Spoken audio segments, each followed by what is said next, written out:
आपको कैसा लगता है ऐसा काम करके? बहुत अच्छा लगता है।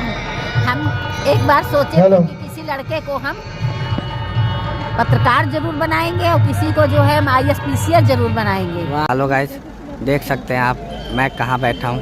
ये इंडियन न्यूज़ चैनल है, जो न्यूज़ चैनल है आप लोग जानते होंगे। यहाँ पे प्लेटफॉर्म बना हुआ है, पूरा स्टेज बना हुआ पूरा से। तो हम रैंडमली ऐसे घूम रहे थे तो हम यहाँ पे आ गए। फ्रंट सीट पे बैठे हैं, देखिए फ्रंट सीट पे बैठे हैं और बैकग्राउंड में देखिए पूरा सेटअप है कैमरों का। दिखा इंडिया न्यूज़ मैं देखूंगी आपको। तो गाइस देखना है हम वहाँ पे जा पाते हैं नहीं जा पाते हैं, हमारा इंटरव्यू होता है नहीं, और जैसे भी होता है मैं आपको दिखाता। तो गाइस यहाँ पे अभी राम जन्मभूमि के ट्रस्ट महाराज जी आ रहे हैं यहाँ पे, तो अब आपको रूबरू कराऊंगा यहाँ पे। बैठूंगा मैं, ठीक है, लेकिन जल्दी करो भाई, जल्दी। जी ने बैठाया, बोले यहीं बैठाइएगा आपको। तो राम जन्मभूमि के ट्रस्ट है ये महाराज, तो वहाँ पे जा रहे हैं गाइस।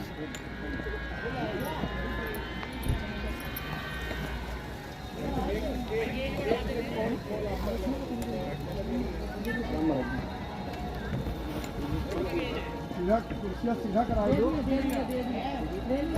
हमारा क्या आगे तुरंत लीजिए, बुजुर्ग हैं, समय मत लीजिएगा, ठीक है ना। हेलो हेलो,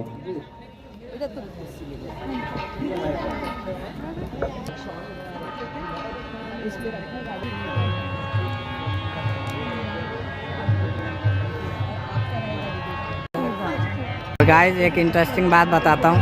ये जो भैया बैठे हैं जो अभी कंघी कर रहे हैं, वो अभी दिखाता हूँ आपको।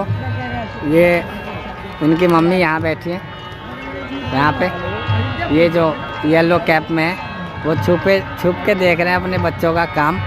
तो गर्व है ऐसे बच्चों पे जो ऐसे काम करते देखिए, और माँ बच्चे को नहीं पता कि माँ यहाँ बैठी है। तो गाइस अभी चेकिंग हो रहा है, माइक की चेकिंग हो रही है, अभी स्टार्ट होने वाला है। सभी लोग साइलेंट हो गए। यहाँ बैठा हूँ।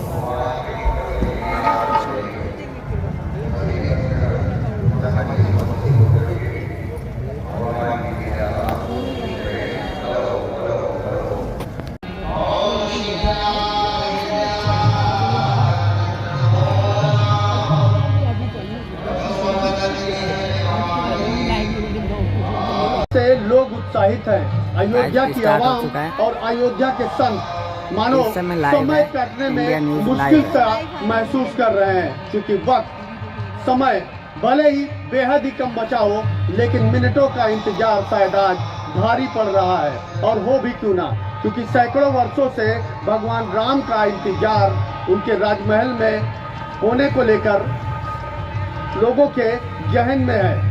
अब जैसे जैसे घड़ी आ रही है, समय कट ही नहीं रहा है। हमारे साथ इन सब तमाम मुद्दों पर बात करने के लिए श्री राम जन्मभूमि तीर्थ क्षेत्र ट्रस्ट के ट्रस्टी और युग पुरुष स्वामी परमानंद गिरी जी हैं इस वक्त अयोध्या स्टूडियो में। महाराज जी आपका बहुत बहुत स्वागत है न्यूज़ वन इंडिया में। धन्यवाद। महाराज जी एक बड़ा सफर आपने तय किया, राम मंदिर आंदोलन से लेकर उस तारीख में भी आप सुर्खियों में रहे जिस दिन राम मंदिर का फैसला आया था, और आज अयोध्या में मौजूद हैं। सबसे पहले कि इस प्राण प्रतिष्ठा समारोह में खुद को साक्षी होना, किस तरह की अनुभूति कर रहे हैं? मैं तो करता ही हूँ। सारा देश आज प्रसन्न है और हम अपने को भाग्यशाली मानते हैं कि राम मंदिर में प्रभु राम विराजमान होंगे और उसको हम अपनी आंखों से देखेंगे। इतना सौभाग्य जीवन में और कोई नहीं आया जो आज है। सबसे पहला सवाल महाराज जी हम ये करते हैं कि जिन ट्रस्टियों के नाम है श्री राम जन्मभूमि तीर्थ क्षेत्र ट्रस्ट में, क्या आपसे भी उम्र में कोई ज़्यादा ट्रस्टी है? हमसे उम्र में अब कोई ट्रस्टी नहीं है। महंत नृत्य गोपाल दास जी की अवस्था?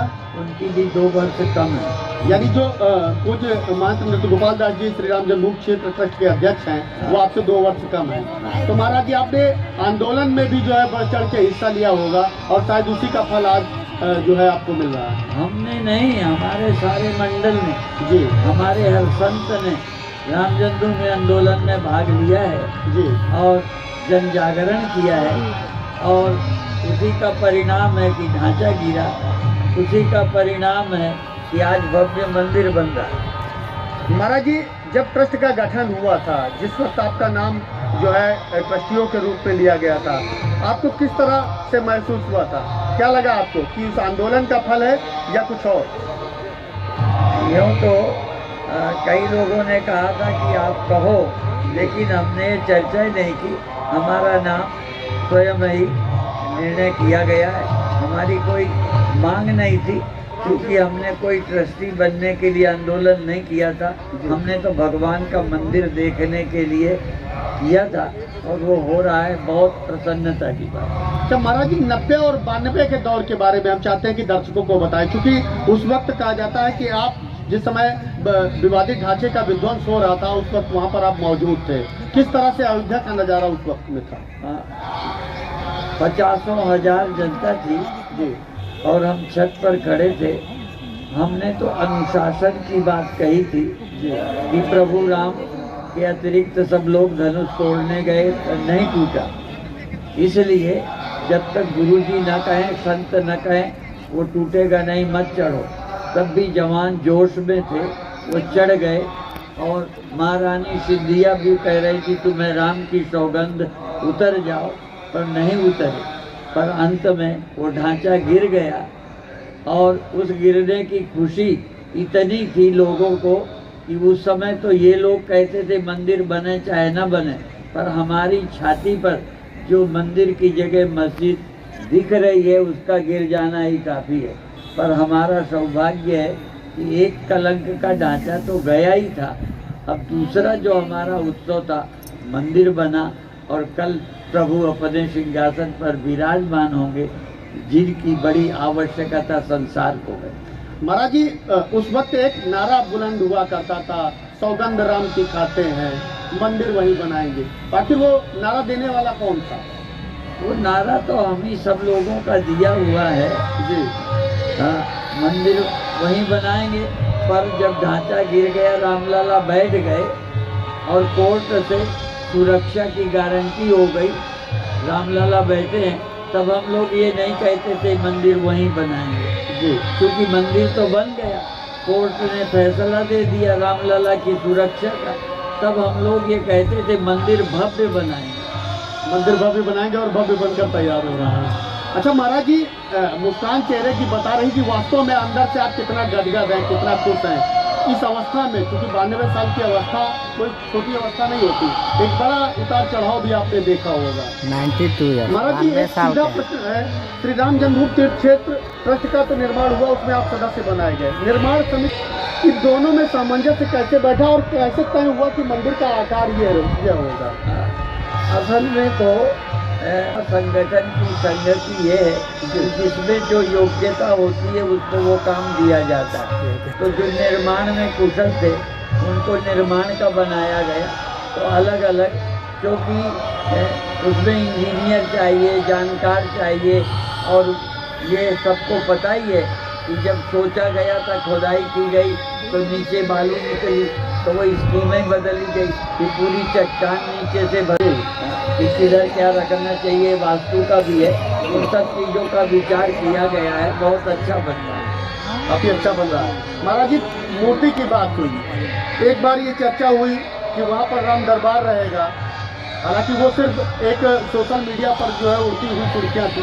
उसके बाद एकाएक चंपत राय जी ने कहा कि 5 वर्ष के जो है बालक के रूप में मूर्ति आएगी।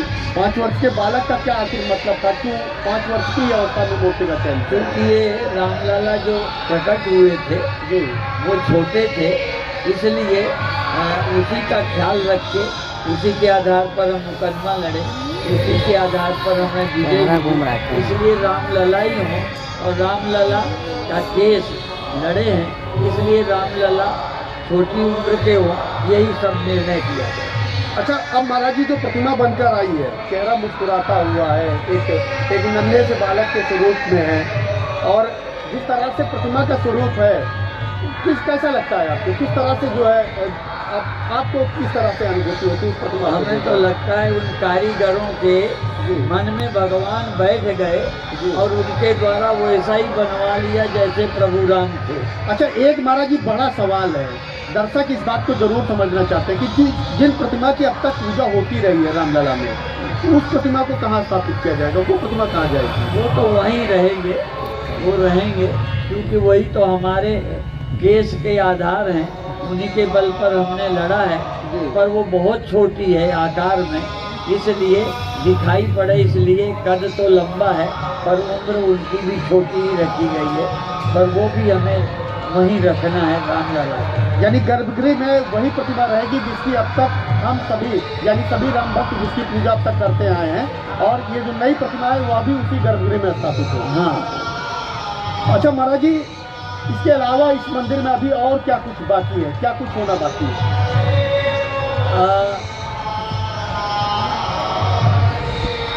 जितना कुछ अच्छा हो सकता है वो उसके अंदर और होता जाएगा। उदार लोगों ने, भगवान के भक्तों ने क्या क्या दिया है, कोई सोना दे रहा है, कोई चांदी दे रहा है, कोई कुछ दे रहा है। आश्चर्य होता है कि किस लोगों ने, तो जो और देते जाएंगे वो उसी में लग जाएगा। तो लगभग महाराज जी कितना अनुमान है, कितना जो है चंदे के रूप में अब तक आ चुका है भगवान राम के नाम पर, राम मंदिर के नाम पर? वो तो हमारे चंपत राय जी को आंकड़े बड़े याद रहते हैं, पर ये हमने जाना है कि जहाँ से जनता गई है उसमें बिना जाति मजहब के सब लोगों ने श्रद्धा से दिया है, और जिनकी श्रद्धा के पैसे से ही प्रभु राम का विशाल मंदिर बनता है। अच्छा महाराज जी, एक सबसे कल क्या कुछ होने वाला है, किस तरह से जो है कल की कार्यक्रम की रूपरेखा होगी? अब वो तो पूजा की प्रक्रिया है, अन्नादिवास जलादिवास सब होता है, वो प्रक्रिया कई दिन तक चल रही है, चल रही है। और वो मुहूर्त जो होता है वो थोड़े क्षण का है, उस समय प्रतिष्ठा हो जाएगी और हमारे देश के प्रधानमंत्री उपस्थित रहेंगे। ये हमारे गर्व की और गौरव की बात है कि हमारे देश को ऐसे प्रधानमंत्री मिले हैं जो धर्मात्मा हैं, नियम का पालन करते हैं, नवरात्रि का व्रत रहते हैं, इसका भी उन्होंने पूरा विधिवत पालन किया है और उनके द्वारा इसकी स्थापना होगी। महाराज जी, जब मंदिर की प्राण प्रतिष्ठा समारोह की तिथि निर्धारित हुई थी तो उस वक्त कुछ धर्माचार्यों ने ऐसा कहा कि मुहूर्त सही नहीं है, ऐसे मुहूर्त में नहीं होना चाहिए था, ये रामनीति नहीं राजनीति है। नहीं, वो इस काम के लिए तो राजनीति शुरू से लोग कहते रहे, पर यदि केवल राजनीति होती तो न ढांचा गिरता, यदि केवल राजनीति होती तो न ये मंदिर बनता और न रामलला की ये रहते। इसलिए बना, जिनकी योजना है वो राजनीति नहीं थी, राजनीति उनकी थी जो रोकते रहे, और जिनको नुकसान हो रहा है राम मंदिर बनने से वो लोग इसे राजनीति कह के जनता को बरगला रहे हैं। अच्छा, असली श्रेय किसे देंगे महाराज जी? इतने बड़े भव्य और दिव्य अलौकिक मंदिर का निर्माण हो रहा है, या यूँ कहें कि हो चुका है, प्राण प्रतिष्ठा महोत्सव कल होना है, असल में श्रेय ये किसे जाता है? हमें तो ये लगता है कि मंदिर बने इसके लिए हृदय में श्रद्धा संतों की थी, लेकिन संत न जन आंदोलन कर सकते थे, न संत शिला पूजन कर सकते थे, न जगह जगह सभाएं कर सकते थे। इसलिए विश्व हिंदू परिषद और RSS ने मेहनत की, जगह जगह सभाएं कराई, व्यवस्था की, जिसके कारण आंदोलन सफल हुआ। तो हम तो कहते हैं संत विश्वामित्र की तरह हैं और RSS और विश्व हिंदू परिषद राम लक्ष्मण की तरह है, जिनको आगे करके विश्वामित्र ने जो काम किया था वही संतों वाला काम हमारे राम और लक्ष्मण अर्थात RSS और विश्व हिंदू परिषद ने किया। महाराज जी, प्रधानमंत्री नरेंद्र मोदी ने आधारशिला रखते वक्त कहा था कि राम मंदिर का निर्माण राष्ट्र का मंदिर निर्माण है। हाँ, क्या लगता है आपको, इस राम मंदिर के बाद जो हिंदुस्तान में ने युद्ध किया था, लौट के आए थे, तब दिवाली हुई थी, इसी तरह से ये दिवाली का दिन है और ये दिन दिवाली ही की तरह अभी तो मनाया ही जाए। हर वर्ष ये 22 तारीख स्मृति में रहे और हर वर्ष दिवाली की तरह मनाया जाए और अभी भी सारे देश के लोग मनाएं। और हम मुस्लिमों से भी आग्रह करते हैं कि वो मंदिर विरोधी ना हो। हम मस्जिद विरोधी नहीं हैं, पर अन्याय से बनी मस्जिदें बर्दाश्त नहीं है और चाहिए कि आगे भी जो ऐसी हैं उनमें जिद न करें, क्योंकि वो अन्याय से बनी हैं, वो हटाएं तो देश में भाईचारा हो और मिलकर हम देश को और मजबूत बनाएं और देश का भविष्य उज्जवल हो। महाराज जी, कुछ लोगों को आमंत्रण, सच्चे राम भक्त हैं, वो दुखी हैं, लेकिन कुछ लोगों को आमंत्रण मिला, उसके बाद उन्होंने आने से इनकार कर दिया। उनके बाद अपन लोग क्या कहें, निमंत्रण कई को धोखे से भी नहीं मिला होगा, कई का लिस्ट में नहीं है, कई पुराने समय लगे रहे पर आज चर्चा में नहीं होंगे इसलिए धोखे से नहीं मिला, और कई को मिला है पर वो अपने वोट बैंक साधने के लिए कि हमारे से एक वर्ग नाराज ना हो जाए, इसलिए आगे राजनीति के कारण से नहीं आ रहे। तो आप उनसे क्या कहेंगे, क्या अपील करेंगे? उनसे हम कहना तो कुछ नहीं, पर इसका उन्हें कोई लाभ मिल जाएगा ऐसा नहीं है। उनका मन है कि हम राम वालों को भी खुश रखें कि बाद में जाएंगे और उनको भी खुश रखें जो मंदिर विरोधी थे।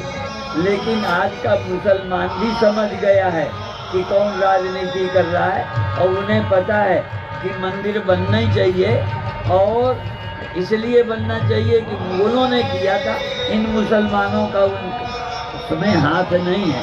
इसलिए सारे देश के नागरिकों को बहुत बहुत धन्यवाद है। आप देख रहे हैं किसके हाथ में देश का भविष्य उज्जवल है। इसके लिए तो बिल्कुल इस बुलेटिन में मुझे दीजिए इजाजत। नमस्कार। जय श्री राम, जय श्री राम, जय श्री राम, जय।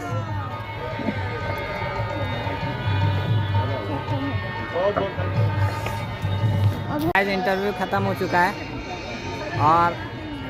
और आपसे मैं मिलाता हूँ। ये जो बोल रहे थे उन्हीं के पुत्र थे, तो आपको कैसा लगता है ऐसा काम करके? बहुत अच्छा लगता है।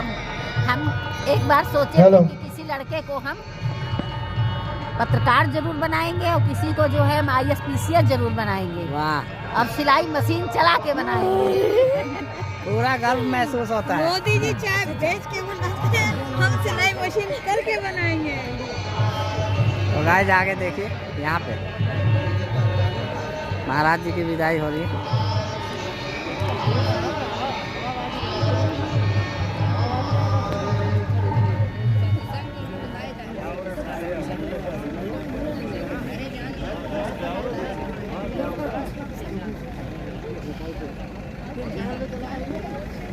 और गाइस उनसे मिलते हैं जो अभी रिपोर्टिंग कर रहे थे। न्यूज पे देखा मैंने। ये तो महाराज जी का लाइव करा दिया डायरेक्ट। अगर डी लाइव के लिए बोला था कि 7:30। और गाइस मैं अभी यहाँ पे आ चुका हूँ जहाँ पे अभी हम स्टे कर रहे हैं, और एक इंटरेस्टिंग बात बताता हूँ। जो उनकी मदर थी वो यहाँ पे रह रही है, उनका घर यहीं है, तो वो पर्सनली भी बात करवाएंगी हमसे, क्योंकि मैं अभी घर इसलिए आ गया क्योंकि इसमें चार्ज ख़त्म हो गया, पावर बैंक लेने के लिए आया हूँ। तो गाइस अभी और चलेंगे, दूसरा पार्ट आने वाला है इसका, तो वीडियो में बने रहिए और लाइक कर दीजिए। इस वीडियो के लिए इतना ही, फिर मिलते हैं नेक्स्ट वीडियो में, और उस वीडियो में भी यही दिखाया जाएगा। बहुत ही इंटरेस्टिंग महाराज आने वाले हैं, तो तब तक के लिए इसमें इतना ही, फिर मिलते हैं गाइस नेक्स्ट वीडियो में। तब तक के लिए जय हिंद, वंदे मातरम, जय श्री राम।